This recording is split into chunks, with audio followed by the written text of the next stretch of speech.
Hello and welcome. Today I'm adding Barnstorming from the Activision Collection 3 to my ever-growing list where I rank every Evercade game ever. Originally released in 1982, Barnstorming sees you piloting a biplane and, well, you're against the clock and you have to pass through barns, hence the title. The question is it a full barn romp or a half barn mediocre waste of time?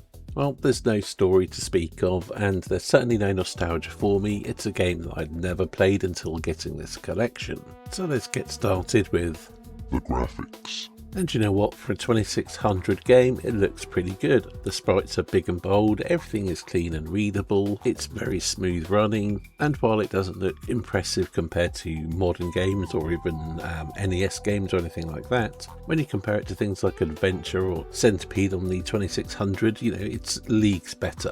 Sound. Being a 2600 game, there isn't a huge amount of sound to speak of. Mainly it's the hum of the engine and some crunching noises as you crash into things or bump the geese. And that's all it needs, so the sound is absolutely fine. Gameplay. Well, the gameplay is very basic. Press a button to accelerate and move up and down to dodge the obstacles or fly through the barns. There's 4 different game modes, each requiring you to get through more barns, and that's about it, I believe. There's really not much to this game. It is very much like a 2-dimensional version of Skyjinx, which I believe was one of the same game designers. Bumping the geese will slow you down. Obviously hitting something will cause you to almost come to a halt. It's not realistic, otherwise the gameplay wouldn't work if you're crashing, and yeah, it would be game over. Yeah, the game is fine. I don't really find it that engaging. If I was to take part in a score challenge with it, I might get a bit more out of it. But then I'm not one who gets really driven into beating their own score and trying to do a little better. I should also add the game controls pretty well. There's no issues on that front. It does what it sets out to do perfectly fine. Overall opinion. Barnstorming is a perfectly competent game, maybe not one that's all that's my interest, and as I said, it's quite similar to Skyjinx, although I found that a bit more fun and engaging. Well, best I can say, the game is perfectly competent, and your mileage on these sorts of games may well vary. Not really being my jam, it doesn't fare all that well, but again, there's nothing wrong with it, it's just very limited and of its era. Ranking. Placing Barnstorming on my ever-growing list where I rank every Evercade game ever, I've elected to put it above Stormlord but below Full Contact, placing it at 336 out of 449 games that I've ranked so far.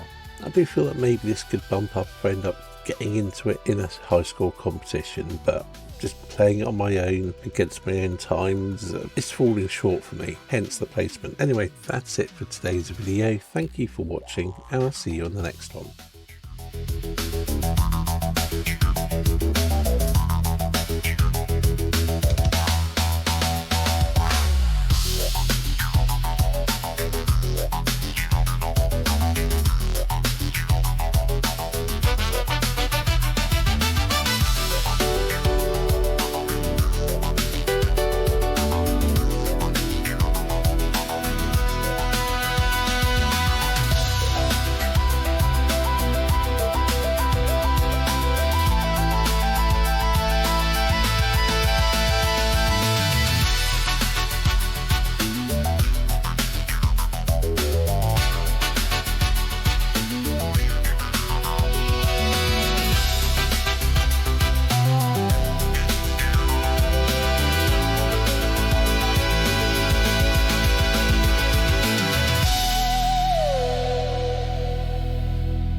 You